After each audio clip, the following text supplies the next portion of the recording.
cousin. I'm going to introduce her now.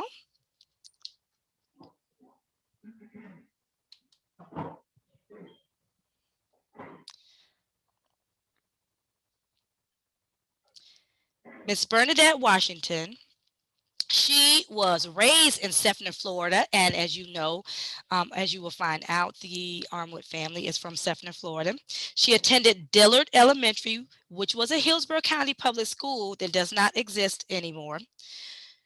She attended College Hill Elementary, Booker T. Washington and Junior High School, and then she had to move to D.C. She went to high school in Washington, D.C. due to her Florida home being destroyed by fire.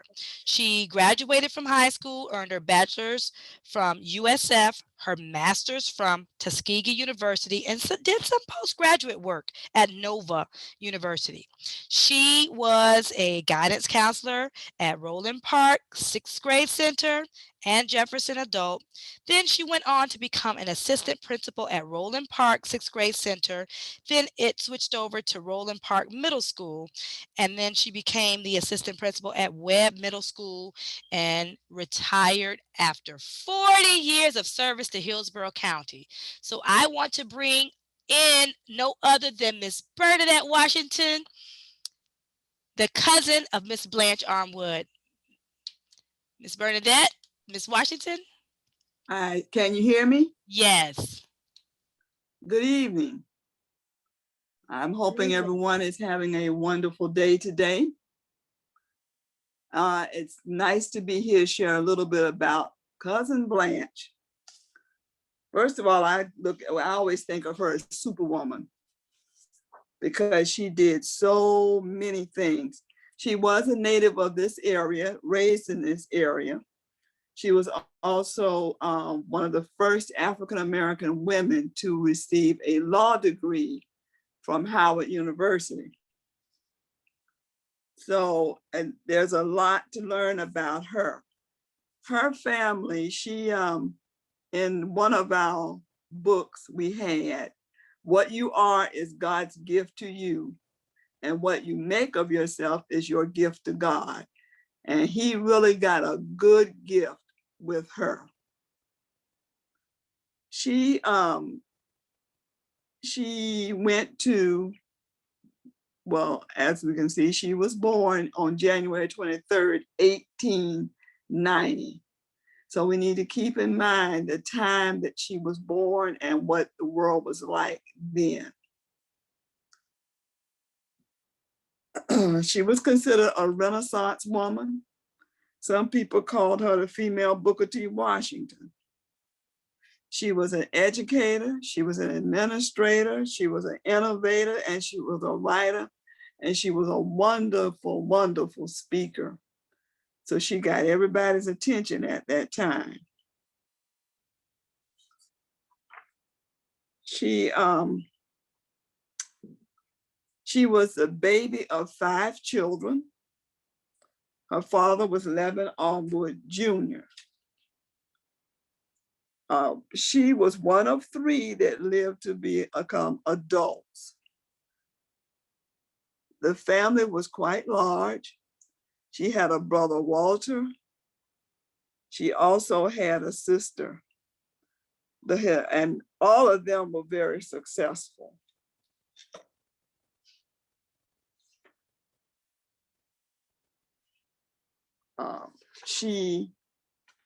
They attended school here in Tampa at St. Peter Claver. Their parents didn't put them into the public school at that time. She graduated, she finished St. Peter Claver, believe it or not, at the age of 12 and passed the teaching exam at 12 years old. But there was not a Black high school at the time. So her parents decided to send her to Spelman to finish school, which she did in 1906, I believe it was. And at that time, when she finished school, she was 16. She then got a teaching certificate. So by the age of 16, she had her teaching certificate to teach school, which was amazing. Her brother Walter became an architect. Her sister Adela ran a store on Central Avenue here in Tampa.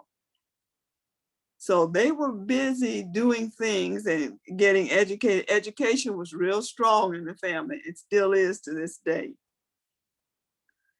Her father was not well, so she decided to come back home and help with him. And when she came back, she started teaching also in the Black schools.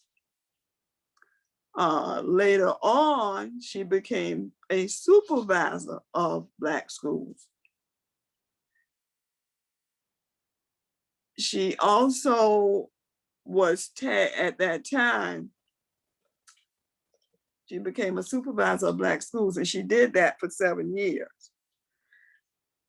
For the 7 years she did that, one of her accomplishments was to get Booker T. Washington High School for Black students. Now, looking at some of the things that I'm seeing for you that I have you looking at on the screen, she became the creator of the Tampa School of Household Arts here in Hillsborough County. The gas company had also tagged her to teach people how to go from wood stoves to gas stoves. So that was part of this school also. She believed that people, household arts, taking care of the house, knowing how to do it properly, knowing how to cook was imperative at that time, especially for Black females, because most of the jobs available to them was around the house, learning to be a domestic person. So she believed that they need to do it well. She did so well with the gas, teaching people how to go from wood stoves to gas stoves and how to use the new household equipment, that she also opened schools in other states such as Louisiana, Virginia, different places. So she was the cause of all these different people learning to use the equipment properly. In that process, she wrote a cookbook and was very patriotic at the beginning of the book. She believed that wheat products needed to be held back for our soldiers in other places. So she taught people to do more cooking with oats and other materials. And at that time, she equated the wheat material with a bullet. If we don't use it, it gives our soldiers one more bullet to use. Food, she didn't want it to be wasted. And when I look at the list that she had, then buy it with thought, cook it with care, use less wheat and meat, buy local food, serve just enough, and use what is left. Don't waste it. Some of this sounds familiar from what we're hearing now, telling people to buy foods locally. Serve just enough to eat. Use what is left. Don't waste it. We're teaching people again how to cook again with care and buy things that are good for you to eat and not just junk food.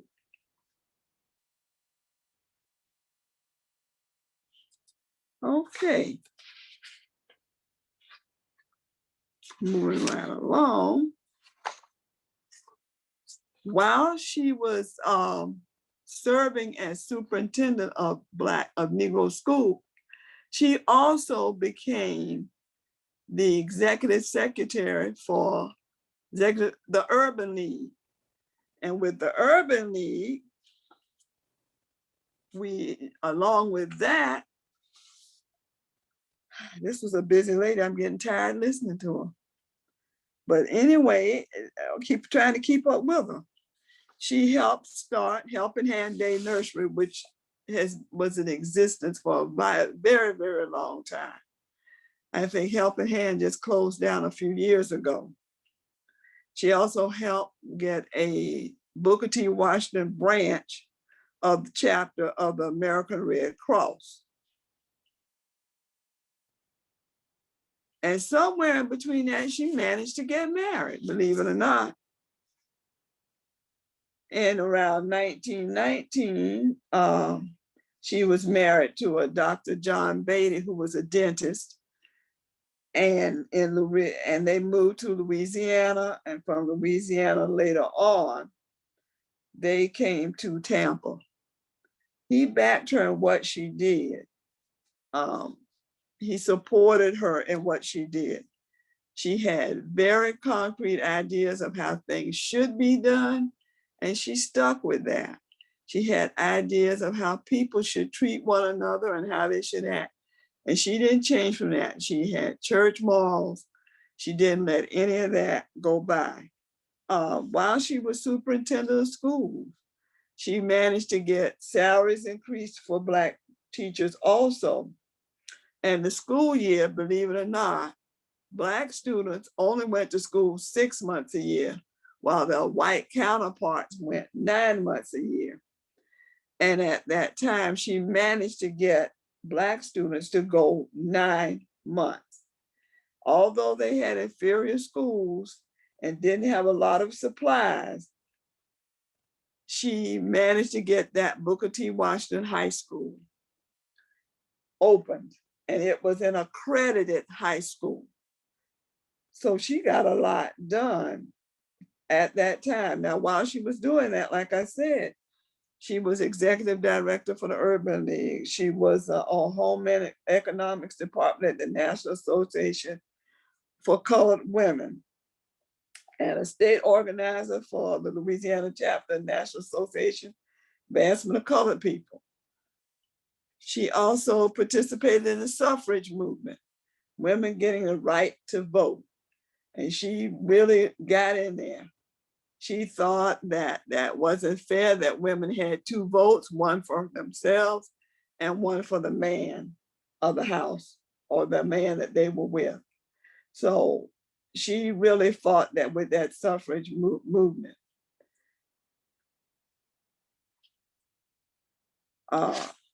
Dr. Beatty later on was killed in an argument with the chauffeur, and we don't know exactly what the story was behind that. She was involved in church work, and by being involved, she married Edward Washington, who was also maintenance supervisor for the Interstate Commerce Commission. She married in 1931, and then they moved to Washington, D.C. She received her degree. She enrolled in Howard in 1934 in the law school. So that's where she got her law degree again, was Howard University. She considered practicing law in the Florida Supreme Court. And we think she might have done that. Unfortunately, before she could do it, 1939, she passed while she was on a speaking engagement in Massachusetts. She is buried here in Tampa in the La Unione Italian Cemetery. So she did a lot in her time. She did a lot to try to help. While she was with the Urban League, they came up with some ideas for a what we call it subdivision now, but in an area where Blacks would be able to buy homes and it'd be an all Black area.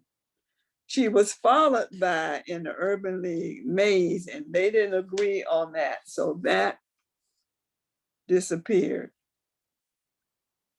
Again, her legacy is still going on with a high school named after her, which my mother, Hazel Orsley, was instrumental in getting that high school done. She had lived with Blanche in Washington, D.C. for a while. When my parents retired, they came back to Florida. There's also a statue of her down on Tampa's Riverwalk. And so a bust of her. And so that was put up in 2014.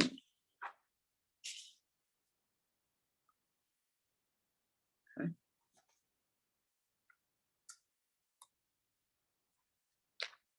Are there any questions for me right now? Thank you so much, Ms. Washington, for giving us that wonderful synopsis of all the wonderful things that she's done. And you really were kind of, I feel, humble with all that your cousin did, because she did so much. And I know you talked about how much she did, but it's just so amazing during those times what she was able to accomplish. But not only her, some of the other folks in your family, like you said, her sisters, her brothers. I want to bring in our panel now and introduce them. First, we have Miss Tracy Brown. She is the chief of climate and culture for Hillsborough County Public Schools, and my boss. She's a phenomenal, phenomenal Black woman, Tracy Brown. We also have Dr. Felita Lewis, who is the Executive Director for Family and Community Engagement, my direct supervisor. And then we also have Pansy Houghton. Is Pansy still on? Oh, yes, I see her. Pansy is the Chief of Compliance, and Mercedes Brown is our DRT for Family and Community Engagement as well. So right now I'm going to turn it over to Dr. Lewis to field some questions. And as Dr. Lewis is asking questions, I see some are coming into the chat. You can go ahead and start asking your questions either through the Q&A or the chat. Turn it over to Dr. Lewis. Dr. Lewis? Hi, and thank you, Angela, for that introduction. I'm attempting to start the video, but you as a host, you have to restart the video for me, if you will, please. And before I actually get to the questions, I see that Dr. Houghton has her hand raised, and I think she wants to respond. I just want to make a correction. I'm not a chief. It's executive officer for compliance. That's a big difference. All right. So, Ms. Washington, we first of all would like to say thank you for taking time out of your evening tonight to talk with us a little bit about Blanche Armwood and who she was in her life and her achievements and the impact that she's had here in the Hillsborough County School District. The first thing I'd like to share with you is that history shows us that African-American people continue to overcome obstacles and barriers. So talk to us, if you will, about some of the ways that Ms. Armwood successfully overcame some of her own adverse situations. And then as a follow-up to that question, what do you have to say to those who don't see the relevance in celebrating some of those accomplishments? Well, Blanche had a strong religious backbone, very strong, and she believed in the church, and she felt that she could, by speaking out, and she was a great orator, so people listened to her, Black, white, and any other kind, and listened to it. So she had the ability to communicate and to work with Black people and white people, and both of them to respect her. So she was able to get some things accomplished because she could speak so well and she was well educated. So they had that respect for her, and that helped get her a lot of things accomplished. You know, she's amazing because she got married young, her first husband. She found out he had a child, so she had the marriage annulled and kept going. She didn't let things like that stop her. And when she was determined to get something done, she continued to work on that path. For our young people now, if we don't know where we came from, we don't know which way to go. And that's really important. I think it was a different time, and they need to look at the time it was in. That if once they understand the time and history when she lived and what she had, they'll begin to appreciate what she had accomplished. Because if she had not gotten Booker T to be a accredited high school, who knows when it would have happened. It might have been another 20, 30 years down the road. And then we would not be where we are now. Mm-hmm. Absolutely. And I will tell you, as we attempted to do some research about Miss Armwood, I don't think I knew that she was really integral to the establishment of the Booker T. Washington School in our district. I think most people will associate her with the high school, but certainly not that connection with the Booker T. Washington School. So now this is a personal question that we have for you. What does Black History Month mean to you? And why do you think it's important for everyone to learn about our history as African Americans? Black History Month for me, and it's not just a month in my book, it's all year, has really given me the basis and the background to stand on my own 2 feet, to do the things I've been able to do. And it helped me, in fact, in going through the civil rights movement in the 60s, because I saw a lot of things then. At that point, I was in Washington, D.C. And I could see her in my family members also. My mother was strong like that. My aunts were strong like that. And they did not back down, especially my mother who lived with Blanche. When she decided she wanted a high school named after Blanche, she did not quit. She went to see legislators. She went up and down the state. She went wherever she needed to go. She thought it was something that needed to be done. We needed to recognize Blanche for what she did. And she did not quit until, as we can see, she got what she wanted with Armwood High School. Mm-hmm. So with all that around, that has helped me to get through some tough times, to do what I needed to do and get accomplished. Mm-hmm. And I think I would agree with Angela. I think you were being very modest with a lot of the accomplishments, because there's so much more that she's done and contributed to our community, that I think if anybody that's on the call would really want to take a deeper dive, they would really be impressed by some of her accomplishments. So before I turn it over to Angela to field questions from the panel and the attendees, I would just like to ask you any words of advice or wisdom for the generation coming up in this regard, regarding Black history. For the young ones coming up, take the time to read about it. Take the time to listen to the elders. Everybody has history in their family, whether they realize it or not. But if you listen to the elders, take the time to listen to them, write it down, tape them giving you the history, study history. You know, most of the time, history is boring. No, it's not. Depends on the kind of eyes you use to look at it. And once they do that and listen to those elders and read different parts of history, take the time to read it, not just during the month of February, but all year long. They will begin to appreciate it and begin to feel that there's some things they can do. Mm-hmm. Absolutely. Well, Ms. Washington, again, I thank you on behalf of the Family and Community Engagement Department, and also thank you for the service that you provided to the students and families in our district during your time. Thank you. Okay. Angela, I will turn it back over to you. All right, and we do have some wonderful questions. I'm going to start with this one. What do you believe she would say was her greatest accomplishment? Oh my gosh. Blanche considered getting that high school, accredited high school for Black students, was extremely important for her, extremely so. And that was a major accomplishment for her because education was so important.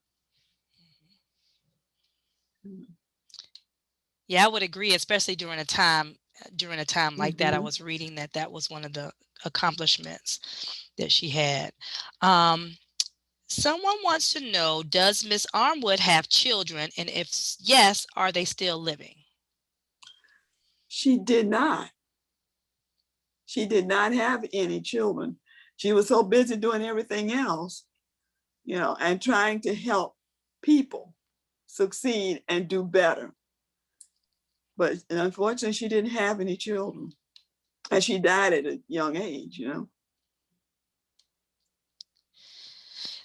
There was one thing that I learned about her, because she comes from good stock, that her father was he the first Black police Police officer, officer. and that's Yes. in Tampa, in Yes. the Tampa area. Wow. Yes. And then the fact that she graduated at 12 from college. What do you say were some difficulties during that time from 12 to 16 when she was let- at Spelman. she was at Spelman? She was Mm-hmm. at Spelman at 16.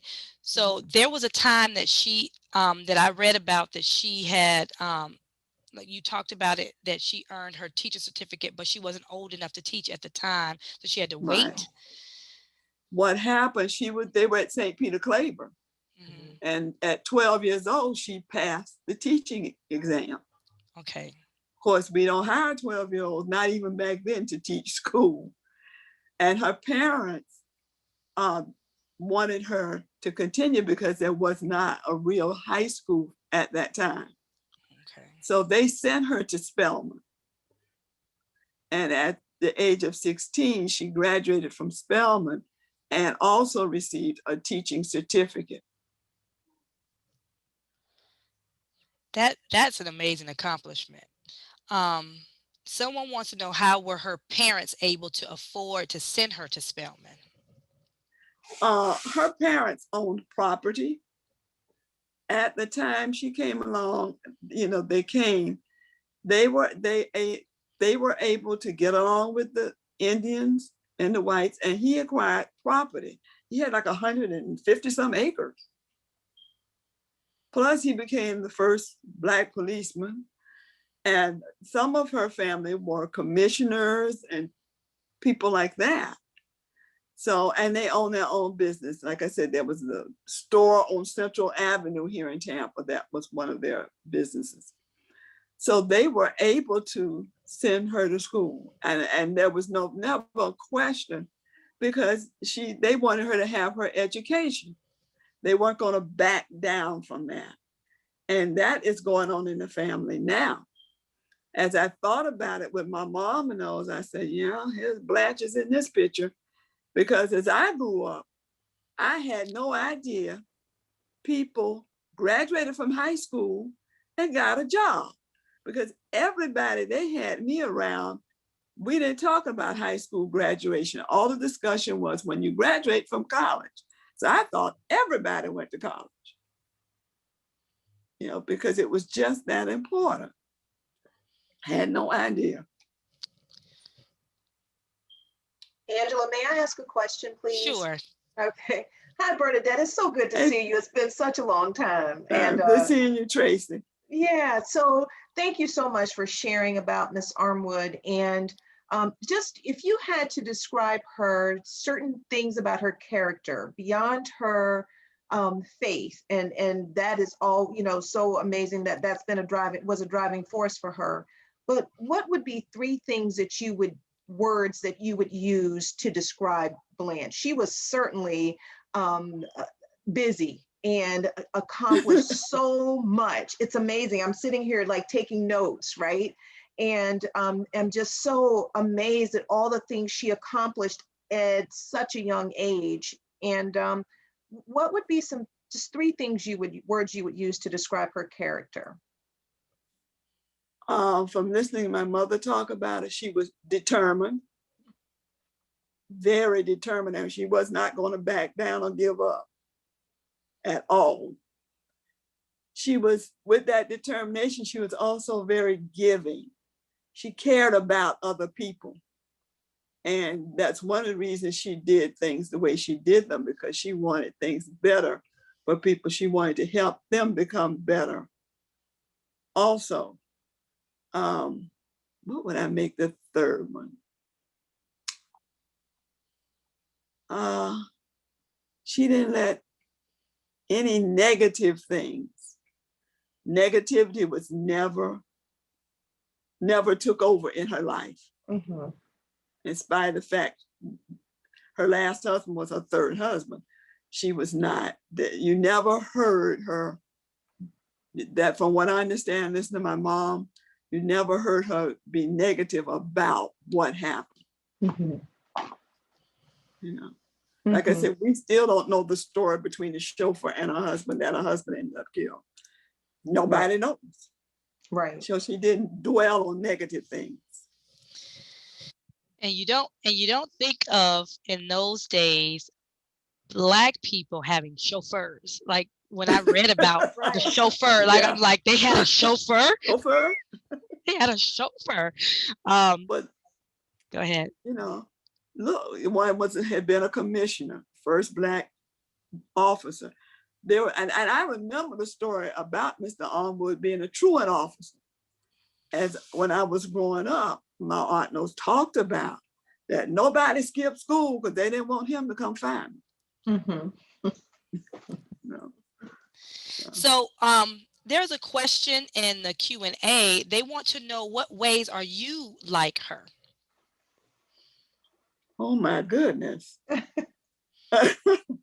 Well, because of the time that I grew up, I'm the group that went from segregation to integration. Okay. And I remember the civil rights movements very well. I remember looking on TV and getting upset, but not going out doing anything that negative when I would see Bull Connor and the dogs and the water turned on Dr. King and those people. Instead, I got involved. And being a high schooler who was up at 2:00 in the morning with my mother, fixing breakfast for 800 people and the Poor People's Campaign that was in Washington, D.C. And then it began to rain so bad that we had to empty the camp. And so people were put in schools. The school we were assigned to, we had over 800 families sleeping in a school auditorium because of the mud, and the doctors were afraid the children were going. So I got involved with, like my mother, and we cooked breakfast every single day and came back after school. And my mother, after she got off, we cooked dinner for those 800 families. Wow. Mhm. That is amazing. The things that, what resonates with me are the things that our forefathers did, the sacrifices that you all made, even during her time, the things that she did to sacrifice to get us to where we are, to get Mhm. education, to be able to get a free education. And for us to strive better, that all we have now is opportunity. Like I Yes. feel like the door is open for all of us. And I know even our children, I don't think they realize the struggles that our forefathers went through. People like Blanche Armwood went through for us to be able to have that equal opportunity and to take advantage of those opportunities. So I just want to say thank you for sharing the information about her, so that we know that I feel like that's our goal, is for us to know our history and how significant Blacks change the trajectory Mhm. of the people in Hillsborough County, like the people in Tampa, in our area. Not to minimize the greatness of others, but there are certain things, there's people in our community that we don't know about, that we need to learn about, and the impact that they had on our, for the people in Hillsborough County. It's just, I'm just so grateful for to know about Armwood, and I'm excited about sharing her with those who are listening. And this video is being recorded, and we're going to post it so that others can learn. Just so excited about the life of Blanche Armwood. Are there any other questions or any other statements? Pansy, Dr. Houghton? Oh, I got a question because I'm texting with your aunt, but she's not on speaker, because I want to know if she can speak, because Miss Edgecombe, Miss Okay. Washington was asking questions. Mm-hmm. So Oh, do you know Miss Edgecombe? oh, yes. Yes. I can allow her to talk. Oh, there she is. Because I was just texting her back and forth. She might not want to be on. Don't please put me on. She don't want to be on. Okay, so you can talk. You're not on. Your video's off. Thank you, Angela, and thanks to the panelists and to my friend Bernadette. One of the connections that our families had, the Armwood family and the Stroud family, which is my mother's maiden name, all attended Mount Sinai AME Zion Church. Oh, my Very goodness. active in that church. My grandparents helped to establish that church, and so many things that I know about Blanche Armwood came from my mother, getting it from her mother. So we've got a greater connection that you didn't even know about, huh? I'm telling you. Okay, see, there's a little history lesson for you. Yes. Yes, indeed. Thank you. Well, you can add that to your presentation for the next time. Oh, okay. It's good seeing you, and thank you for sharing that wealth of information. It really makes you proud to be, first of all, a woman, secondly, a Black woman, an ambitious woman, which doesn't really, is way down the list in our vocabulary. And to be such that kind of determination, when you talk about the times in which she lived and all the things that she accomplished, you have to admire her.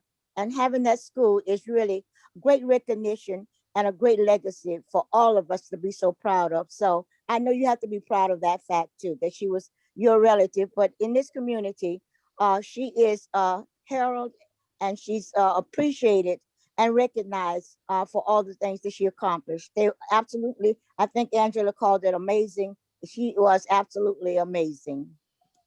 Yes, she really, really was.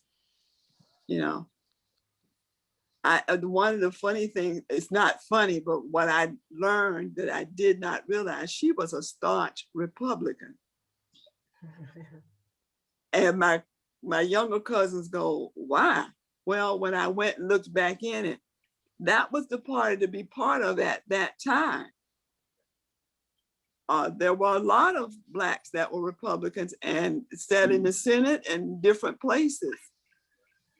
And so that was another interesting thing that I discovered.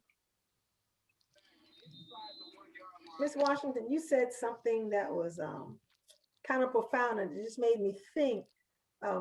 Interesting about our history, and Miss Edgecombe, you mentioned this last time and even now. I think if kids understood the history, it would make them walk around with their head up high. They'll be proud of being a Black female, be proud of just being a woman, and there are things that they can do and walk with their head up high, and they wouldn't let things in the world defeat them. Yeah, Blanche talked about in the 1920s, the day of the flapper. And she thought that was just awful, that it was not helping the society, and it was teaching young ladies to not be young ladies. And if she looked around right now, I think she would be appalled. She would be appalled at what she's seeing, and especially at some of the outfits, because she felt young ladies should dress a certain way, act a certain way, talk a certain way. And even when she did the school for cooking, because she felt if you're going to be the maid or the cook or whatever, there is a certain way you are to act and dress and do your job proficiently. And she didn't back down from that. So I know she would have a very hard time right now. I'm not her, and I've been in the world at a different time, but I'm appalled at some of the things I see. Yes, ma'am. I think that that is something that I remember about, my grandmother instilling in me. We had to hold ourselves up, sit a certain way, dress a certain Mhm. way, and if we weren't dressed proper, she would just shake her head, but we knew not to even go around her with certain clothes on. It was sort of like a pride to be a Black woman and the way you carry yourself. So Mhm. I think that is something that is missing, today with a lot of our families. But are there any other questions?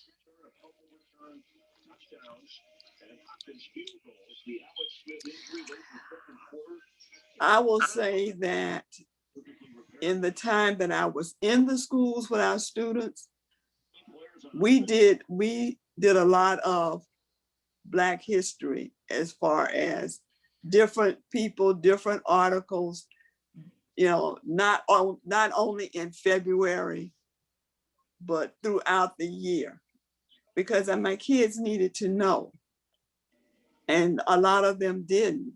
Even as a guidance counselor and talking with parents and saying, kids will have a problem. So I said, well, I try to give him everything he wants. Well, why are you doing that, ma'am? I don't want him to have it as hard as I had it. Well, I think in some ways, I would say to them, you're still living, aren't you? Yes. I said, so it didn't kill you to have it a little bit hard. There's nothing wrong with children having it a little bit hard. I think Blanche would agree on that with me, because we've done so much for them and given them so much, they can't appreciate what we have been through. And I remember I had a history teacher at the middle school who called the office really upset. So I ran up to the room to see what was wrong. He was going over the civil rights era with his students. And one of the videos they were looking at is, of course, people being watered by Bull Connor and the dogs. And the kids thought it was sort of funny. He really got upset with the kids. I told him, well, first of all, you got to give them a background about what they're going to see and what it meant, so that they understand and don't laugh at it. I said, so you need to calm down. And I went back in with him and we talked with the kids about what that was at that time. It is so important, and that's why it's our mission. Dr. Lewis has charged me with really bringing Black history beyond February, and I'm determined. I am so determined, and you gave me a new name today. Um, you all are going to be it's going to be so unbelievable about some people that we're going to find out about in these upcoming months. So I thank you so much, Ms. Washington, for really being with us, taking the time out today. And all those who are on the call today, I know it was a day off. And so for you to take time out of your vacation or for your holiday to be with us, I really do appreciate it. Um, we are really just want to bring Hillsborough County's elite, Black elite to your forefront in the month of February and beyond. So this is just the beginning. So we thank you. Are there any other final words? Thank you for inviting me. And I hope I did what you wanted. I'm sure I left out a lot of stuff. No, Just nerves. you were fine. We appreciate. We learned so much about her this evening. Someone made a comment. This gave me more detail about Miss Fullwood's life, Miss Fullwood. Yeah, that's who I want to be. I want to be just like her. I want to be just like her. I want to change the world. Miss Armwood's life. So everyone really enjoyed this presentation. So we thank you. With that, I want to tell everyone good night.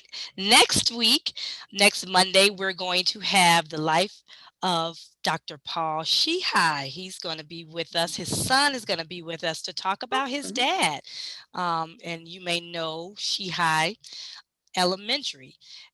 So please join us and be with us same time, 6 p.m. We'll send that out. And with that, all of you have a very good evening. Good night. Good night. Thank you, Angela. Thank you, Ms. Washington. You're welcome. Thank you. Thank you. Especially brutal. There's Kristen Dog. Hannah Deller, this time of year is never easy. Angela, can you stay on for a little bit? The 29-year-old suffers from seasonal affective disorder, or SAD, a type of depression related